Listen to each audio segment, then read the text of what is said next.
Hey, welcome to CM World Thursday Track Conversations. I'm JK Kalinowski, CMI's Creative Director. Today we're going to talk about something that is near and dear to me, something that I could talk all day, all night about: creativity. We were fortunate enough to have a creativity track at Content Marketing World 2020, and I am honored to have three of our speakers from that specific track to chat with me today. Let me introduce to you our guest and CM World 2020 speakers from that track. First, let's start with Matthew Rayback. Matthew is the creative director from Adobe. We have Pamela Muldoon. She's content strategist for the Pedowitz Group, podcast host and voiceover talent extraordinaire. And finally, we have Adam Morgan, executive creative director from Adobe. Welcome, everybody. Hey. Hello. Hey, good to be here. Yeah, greetings. I hope you're all sitting in some lovely weather somewhere. I know one of you are. Guilty as charged. Yeah. So basically today we're just going to talk a little bit about your sessions and about creativity. And, you know, we were chatting a little bit before we went live. If you guys want to chime in on anybody's, conversation, feel free. It's an open discussion. But I figured what I'd do is I'd start off with maybe a specific question about each of your sessions, and we'll just kind of go in order. And then if you guys have any questions or want to talk back and forth, or if we have a little time, I'll throw a couple extra questions in if that's cool with you. All right. Perfect. So cool. Okay, Matthew, let's start with you. You're in the hot seat. You talked about the design thinking and story thinking, which was an incredible session. Could you tell us, just our audience, just a little bit of the juxtaposition between the two and the importance of each? Yeah, sure. I mean, so the kind of gist of the presentation is about story, the value of storytelling as it relates to design specifically. Storytelling and content marketing, we love talking about stories. We love talking about the hero's journey and all that kind of stuff. But the reality, when you're working in situations like a website or a product or in UX situations where the hero's journey doesn't work as much, you can't think about the hero's journey when you're writing a button copy or whatever. So the presentation is really about how to take storytelling and distilling it down to its core essence of creating tension for customers and creating tension in people's minds and sparking their imaginations so that you can use the power of storytelling in design. And the two are symbiotic with each other in every situation. Even if you're writing a blog post, design is still a key factor. And so the importance of understanding how we communicate through stories in every context, in every situation is just critical. That's fantastic. I got so much from your session to the point I was all of you, actually, I was stopping, pausing, taking notes. I got a notebook over here about 5 pages worth. So we could, like I said, we could chat all day, but I want to come back to this. But let's talk a little technical aspect, if it's okay with you. And I'm going to pop over to Pamela. And you you got a little bit more granular when it comes to actual, in the art of creativity. You're talking about audio creation, and so with so many folks now specifically recording from home during this pandemic or during lockdowns or whatever, you noted that one of the most important things in recording is your actual recording space, like where you're sitting, where you're at. Could you just talk a little bit more about that and how important that really is? Absolutely. It's in the professional audio world. A lot of times people are very focused on gear, which I totally get. Microphones are sexy, right? I totally get it. But at the end of the day, your sound, the area you record in, is always going to be a top notch more important than the actual equipment you use, your space, right? What is your voice bouncing off of? So you can do this on a shoestring budget. I know when I started professional voiceover a number of years ago, I just did it right out of my closet with my Minnesota sweaters and moving blankets and things like that, right? So just being very cognizant of the area around you can really improve your delivery from an audio perspective. And one of the key pieces to audio, and it's especially important with video, right, is once you have bad audio, people tend to go away. They don't want to, it's just really too hard to stick around, right? So just being very aware, putting towels down underneath your microphone. Like right now I have my microphone over here, one of the mics that was actually in the session, my Apogee mic, absolutely love it. And I've just got it, I don't have it on a flat surface, so the sound waves can't bounce up. Try not to be in front of windows, right? And if you have to be in front of a window, maybe put up a blanket or something to cushion the sound. So just being very cognizant of that in the space that you use can improve your delivery almost instantly. Yeah, fantastic. Now, yeah. Adam and Matthew, did you, I don't know, did you have studios set up pre-pandemic in your homes, or did you kind of talk just like kind of what Pamela was saying? Did you kind of build as you go, or were you kind of extraordinaires in it before the pandemic? How did it work out for you guys? I was not. I had to put something together for the pandemic, but I know Adam, he can answer that for himself. Adam is my boss, by the way, just so you all know. Adam and I, he and I talk every day. That's awesome. Said anything, Matthew? No. We don't need to know that. That's awesome. Yes. No, like others, I had done a lot of VO work in the past. Before Adobe, I worked in agency life, and so I was used to being in the booth. But coming here, my room is probably terrible. Like, as you were talking, I'm like, crap, I got to put blankets all over the place. I at least have like the microphone and the things set up, and then some soft things to bounce off of. But clearly, I guess my question is, how much stuff should we put on there? I know back in booths, we have like foam, glued to every wall, and it like deadens everything. So nothing's there.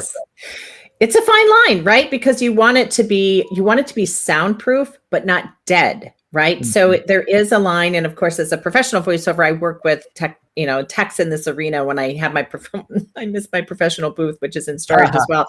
But it's a fine line. I think what's important is just taking some of your raw audio, right, and just testing it and having other people listen to it. Just, read a little paragraph and just kind of get there. But you don't need a lot. You just need to be, I think it's more being cognizant and then working with your space, just so you don't have the echo. If you hear a lot of echo, and we hear this on Zoom calls all the time, right? We're like, it just, after an hour of that, it can be very troubling. So just being aware of your space, just not a lot, but just enough to kind of take some of that away is really good. Cool. All right, Adam, your session was about creative leadership. So, maybe we can have Matthew chime in a little bit too. But you specifically talked about something very interesting, the 3 managing processes to infuse creativity into your organization. You talked about managing up, managing across, and managing down. Could you give us our audience just a brief summary of each one of those and how those each work inside an organization? Oh, absolutely. And first of all, just like the topic of creative leadership is interesting because it's not just, I want to be clear, it's not just limited to creative people, or at least, writers or designers or videographers, whatever. Like, creative leadership is really a mindset of how we as leaders believe in creativity, and then how do we set the right environment, and how do we encourage it so that creativity can impact business and impact the bottom line. But in terms of the managing thing, it's just, I found that there are some people who are really good at one aspect of managing, whether it's managing down, or some of them are really great at managing up, but we often ignore the sideways thing. So let's start at the beginning. We'll start with managing down, because most people believe that, okay, if I'm going to become a creative leader, if I started out in the creative field, someday I'll become that creative director, and then I can just tell everyone else what to do. I can say, here's the, use these colors, use these words, whatever it may be. And it's often just in that managing down. And that's not true. Like, once you have made that jump into a leadership position, you realize there's so much more to managing down than just being in charge and making the calls, making the decisions. I mean, we're dealing with people, and people are, human, and we're weird, and we're going to make different choices all the time and make things difficult, and it's fine. And so there's so much more about managing down, which is building the machine. Like, how do I build the infrastructure? How do I make sure my processes are in line? How do I make sure even file naming is in line? And what are the different, software that we're going to use, and how we're going to share work, and how we're going to review work, and all of those things. Building that creative machine is so important to making sure that managing down goes well. On top of that, there's still going to be, managing sideways. Let's come to that last. But first, managing up. There are some people who are really good at managing up at their boss and telling them everything they want to know, and then they're horrific, managers down, and those people. Sure. And don't say anything, Matthew. but they're, they're focused on, their career path and their trajectory moving up. And I think that is an important part of it. You don't want to just say, oh, if you're a really good leader, you manage down and you create the environment for your team, and then you ignore the people above. Like, that would never work in a big organization. You have to learn how to do that. So you have to be able to be present. If you want creativity to have a seat at the table, you've got to go to the board. You've got to, set the tone. You've got to create the environment. You've got to do all the legwork for them to be in a mindset to accept creativity and to value it, and tie that to business critical, KPIs or, business strategy, whatever that is. Like, there's a lot of work of managing up as a creative leader that you need to understand and be able to do. And then the sideways thing is really tricky. And that's all of your peers, because, if you don't have the support of the peers, and that's, partnerships across the board, if you're creative, you need a good strategic partner, right? And our account person partner, or you need, all of your other peers who are, in media, or they're in, who knows, analytics, or they're data scientists, or whatever it may be. You have to be able to manage those expectations and build those relationships and make sure that sideways everything is good, because that's the crew you're going to go up with, and they're going to support you. Otherwise you're toast. So in my mind, if you want to be a great creative leader, you got to learn to all of those. You got to manage down well, you got to manage sideways well, and you got to manage up well. Sure. Absolutely. And that what I found interesting too is the fact that across all of those, up, across, and down, you have to work in creative thought, and you got to rely on some folks, although it might not be, although they don't think that they're creative, everyone's creative. It's just finding the creativity inside them, and finding what their strengths and what their creative is. And this leads me back to something that Matthew had said in his, that I found. I wrote this one down because I think it's great. You made a great point saying that you believe that imagination is a sixth sense in everybody. Yeah. And we all know that imagination is the steam or the fuel for creativity. Can you talk about that a little bit, and how you find that in your team, how to inspire people and how you pull that creativity out? Yeah, sure. I mean, when you say the word imagination in the world today, people tend to like poo-poo it, right? They'd be like, oh, imagination, oh, like, Dungeons and Dragons or whatever, anything like that, right?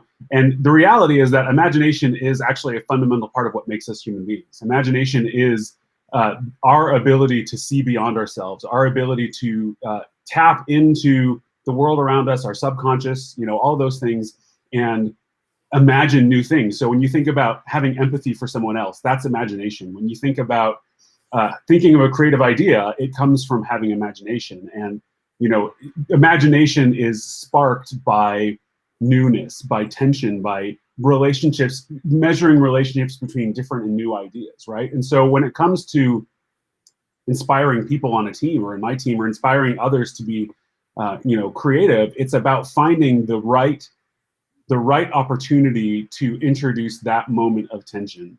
And it comes at different times in different places. Different people are ready for it at different times in different places. When you're having a team meeting, for example, we do this a lot here. We have regular creative workshops every week where we talk about creativity, and we're constantly introducing new ideas and new fodder for people to feed their imaginations on and spark their imaginations. But when you're sitting down in a meeting with a business leader or a strategic leader, they're not always primed for the kind of tension that would spark their imagination. And so you have to find creative ways of introducing those ideas into people. And that's true with our customers as well. That our customers, when they're going through their customer journey with us, there are times when they're really open to new ideas, and when they're really open to the big wow, banner content marketing kinds of, Red Bull kinds of experiences.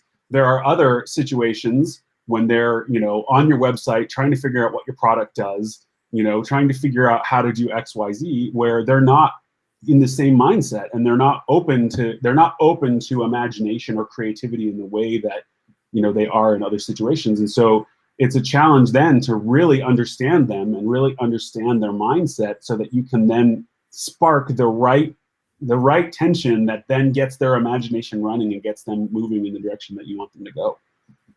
It's great. Yeah, it's very interesting, pulling that spark out of people and to see where it can generate, because this leads me into a really good question for you, Pamela, since you're a resident Hall of Fame content marketing world attendee.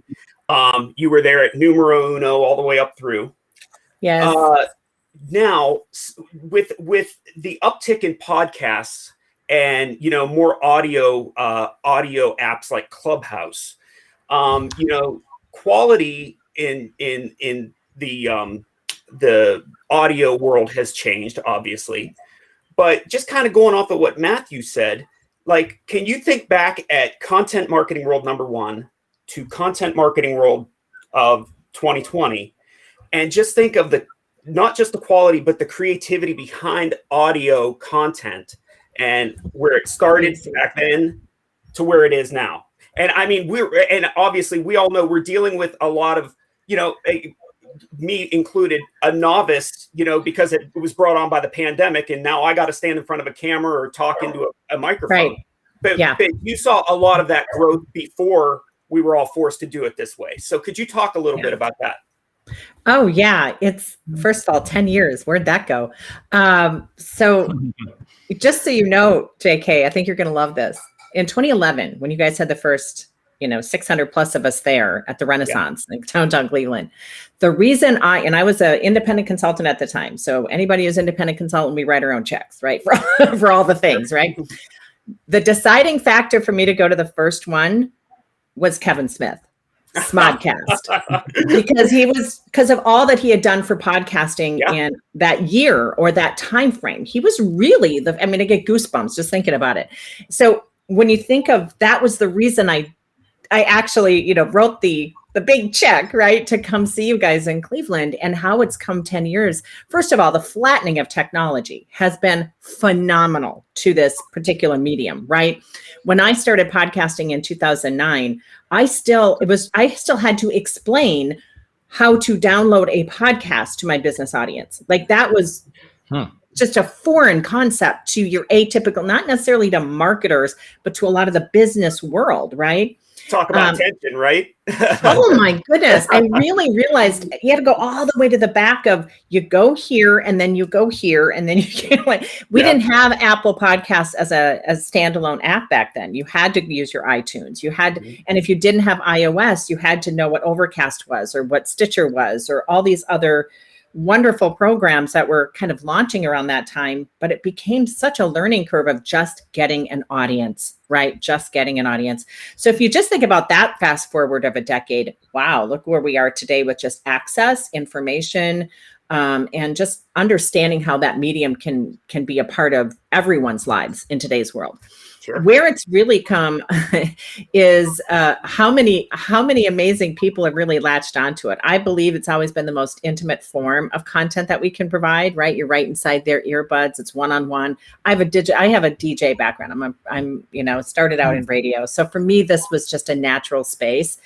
It has been so fun to watch how people have used this medium from, you kind of mentioned that, the idea of creativity, right? There's the interview, there's the narration, there's the 2-minute one, there's that. People are just really expanding and now using video and audio together and figuring out ways to use them in parallel to leverage time, but then also think of them as separate mediums because they are, right? It's just been truly amazing. And one of the areas I've been really watching is how comedians have been using podcasting to really build audience and to build following, especially during this pandemic, right? Like, who's going to the comedy store, right? You can't. So when you think about that, I think that's, again, from a creativity standpoint, what are certain genres or other areas of entertainment and edutainment doing? And how can we in marketing or in business do the same or kind of learn from those experiences? And so I think our comedians are a great example. And now you can throw a stick, right? Comedian as a podcast. But Mark Maron was the first, right? I mean, and once you've had Barack Obama as a guest, what do you... And now everybody wants one. Has his own podcast with Bruce Springsteen. How crazy is that, right? Yeah. I know, right? That's just it, right? The Obama signed, contracts with Netflix and Spotify. You've got Prince Harry and Meghan Markle signing contracts with Netflix and Spotify for podcasting. This is coming into its own as its true kind of outlet and medium. And I would say this past year just elevated it because people were seeking ways to be entertained when they couldn't be around people in live environments. So gotcha. It's a heck of a ride. Can I have some questions for you? Because this is really fascinating. Right. I think that this whole last year where we've all been on video and people have gotten more and more comfortable being on video. And you touched on it just a minute ago where you said we're going to video podcasts, or we're doing video and audio together. Yes. Tell me about like what is even that term? It's not a vlog. What are we calling it? A video podcast? You're talking to a purist here, my friend. Yeah. I'm a purist, which means a podcast is an audio format. Yes. And a vidcast or a video podcast, which is kind of an oxymoron in my brain. I have a really hard time with that, but I have to sometimes let go, right? And just go with the flow. I think the key there is I do definitely want people to think about video and audio as separate mediums. I think one of the challenges we have, and this is business, I mean, any of us who are time constrained, which is pretty much all of us, is we try to leverage for our sake, not the customer's sake or the audience's sake. And so what I mean by that is so often I'll see just strip the audio and put it onto podcast from your video. And I actually encourage people to reconsider that to a certain degree because it's such a different medium. Like right now, I can reference JK and I'm visually looking at you and it's just a different experience. But if this goes to strictly audio, it's a very subconscious process, but people start to tune out because they aren't experiencing it in its full spectrum.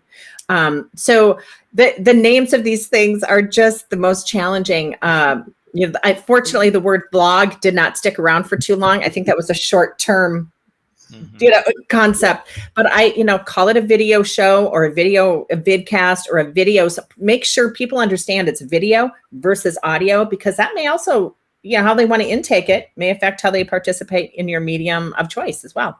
Very much so. That's totally right. I mean, it's again, people's mindset when they're listening to a podcast versus watching a video are two very different things, right? They're coming to them for different things. They're coming to them and they have a very different, when they're listening to podcasts, they're listening and they're working and they're just, it's something they're going on in the background. And they're just, whatever. Whereas a video, the only one you can truly multitask with, right? Yeah. I mean, truly, Yeah, but with the video, it's totally different. And so it's the world tends to want to cram all these things together and do all this stuff together. But I think, it's important to understand at least the difference of that. So when you go into a video podcast, you're thinking about the change in the customer's perspective, Well, and I think too, from that vantage point, some of the most unsung heroes of both of these worlds are the editors, the producers and the editors. And sometimes we're talking all in one here, right? I mean, but the production and the editing is so critical, especially if you're going to take video and turn it into audio.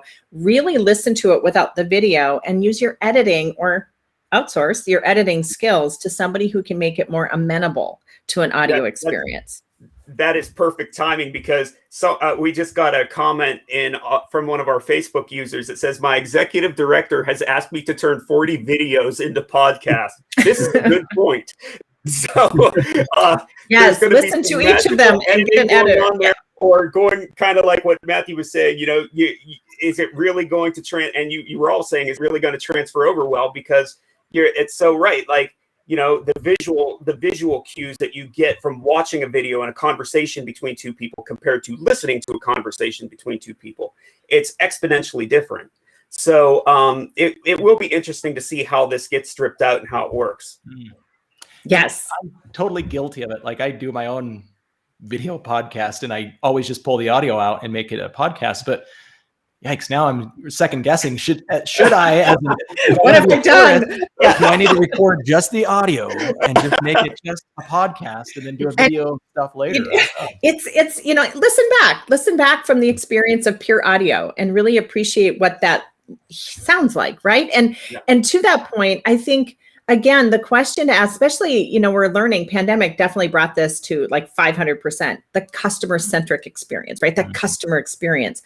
So I really encourage folks to think about, am I doing this to leverage it for myself, to get out more mediums into different hands?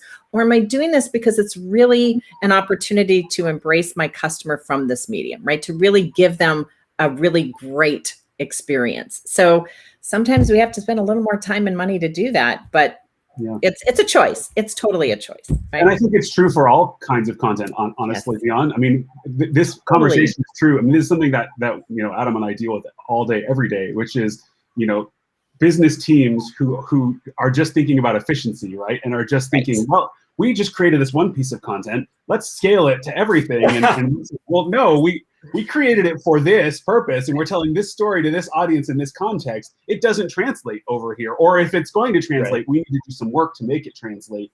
Exactly. And it's a constant challenge, in the creative world of, being truly customer centric and getting our teams to, or our business partners to understand that, right? That is a perfect segue into my last question, Matt. This is for Adam, and this you made a really good point towards the end of your session about the way you're seeing marketing and creative teams almost kind of breaking into two portions now. It used to be, I believe you had it like the model that you gave was a marketing director, and you had kind of a flow chart with all of these different positions underneath. Then you talked about a new, almost like a third wave of process where it's, the creative side, the marketing side, putting people where they're really good, but then all have creative thought in there. I mean, the four of us that are on here right now, and all the folks that are watching, we're all in that flow chart somewhere. So could you talk a little bit more about that separation, or that,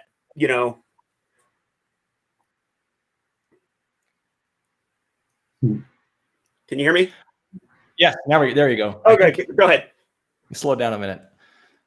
Sure. And really, it's when I talk about a new model, looking back at the old model of what I experienced for 24 years or 20 years when I was in the agency business, is that you'd pitch creative ideas always to the, and you'd work directly with whatever the VP of marketing, right? And it was always someone who had a strategy background and had worked in the field of KPIs and strategy and plans or whatever. And then you'd maybe work with the creative team. But, back then creative teams in-house were more just they were put back in the cave and kind of just left to do some work.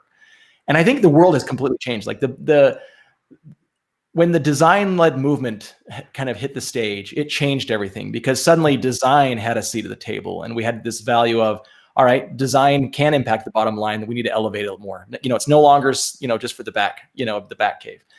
And I think that's even more true today with creativity. And so what that model does is it hits on the fact that, and this is how we work at Adobe, and I think it's a phenomenal model. It means that where the creative team has their skills and what they've trained their brains on for their whole lives, which is, how do I focus on great emotions? How do I focus on great experiences, great content, value in that content? Versus the strategy side, their whole careers for the most part have been, all right, what are the great KPIs? Who am I going after? What are the audience insights? It's all of that. And the big realization came to me when I went back to school and got a master's degree in strategy, because I'm like, if I'm going to talk to, all my partners, I've got to be able to learn their language. And I guarantee, I went to Northwestern, which is one of the best strategy schools in the country. And I guarantee you, they do not teach you how to become a creative person. There's one class that even helps you write a creative brief, and that's it. Yeah. Right. So I know that that half of the world is not being trained on creativity, but yet so long they've been the ones with the relationship with agencies and driving and making all the decisions. And then, creativity is, for the creative people, have just been pushed down. So for me, that model is brilliant, because what it does is takes the best of everything that creative people have learned and learned to understand. And to be honest, what that's asking is a lot of creative people have, at least leaders, have to step up and actually lead, rather than just being used to being told what to do, taking a ticket and punching it out and making it pretty. You can't do that anymore. In this new model, you have to take a leadership position for creativity. And then you partner with those marketing, strategic, brilliant people, and the best of their world and the best of your world. And then you act as partners. But the way that works is, some things change, like relationships with who's going to run the agency. It goes to the creative side, because that's an extension of their team. Unless the agency is doing strategic work, then of course, the strategy side, they can work with an agency to augment their team as well. But I think it's a beautiful model. So it's taking away from this model of, we'll put marketers on top and creatives on bottom, and instead we put them both as equals on either side, and leverage both of their skills and their capabilities. and then put good leadership roles in there. And I think why is that important? Why we should do that? Because I'm sure like old school model, they're like, I'm not going to give up my power to the creative team. Forget that, you know? The reason why they should consider it is that if we truly believe we're in the era of experiences, if we truly believe that content and the final output of what we give our audience has to have value, then why wouldn't we believe that those who have been training their brains their whole careers to really think deeply about emotional connections and better experiences, why wouldn't we want that in our business? Why wouldn't we give that a shot, a seat at the table, so that we can impact business in a greater capacity, 10x thinking, right? So that model works better. And we've lived it. Matthew and I live it every day. And we know that it works better because we give, it's like ownership and accountability on both sides of the aisle, and therefore working together to create better experiences. I think it's a phenomenal plan. Amen. So I hope more businesses pick up on that. Amen. That is fantastic. Well, I could literally talk to you guys for the rest of the afternoon, but all great things must end. So thank you all for being here. It was fantastic conversation, and your sessions were just out of this world. And I ask all of our users, and if you hadn't had a chance to watch any of these sessions, to pop back over to the videos and watch them. They were great. I would love for you to promote your socials. So Pamela, if you want to let us know where people can find you, that'd be great. Yeah, of course, ye old Twitter, right? Some of us feels that way. At Pamela Muldoon, pretty simple stuff there. And then definitely connect with me on LinkedIn. I would say those two platforms are probably the best to do that. And of course, just Pamela Muldoon, when you start searching LinkedIn, you should find me. Awesome. How about you, Matthew? Yeah, LinkedIn for me mostly. I'm on Medium also, but LinkedIn is the best place to get me. So okay. Cool. Adam, bring it home. LinkedIn for sure, as far as a social platform, Adam Morgan on LinkedIn, but also my website, adamwmorgan.com. That's where you can learn about like my speaking, my book, my, articles, all that kind of stuff. And then Real Creative Leadership is my new big video podcast, whatever we want to call it. It's going right now. Or like, I know. We should just land on it right here. Shouldn't we? Let's make that decision today. Yeah. Is that let folks know? Can they find it on Apple or iTunes and all that kind of stuff? You can find it on any platform, any podcast platform. But Real Creative Leadership or YouTube is where you'll get the video aspect of it. Perfect. Well, like I said, I'm J.K. Kalinowski, CMI Creative Director. You can find me at J.K. Kalinowski on Twitter. It's the best spot to find me. Thank you all for being here.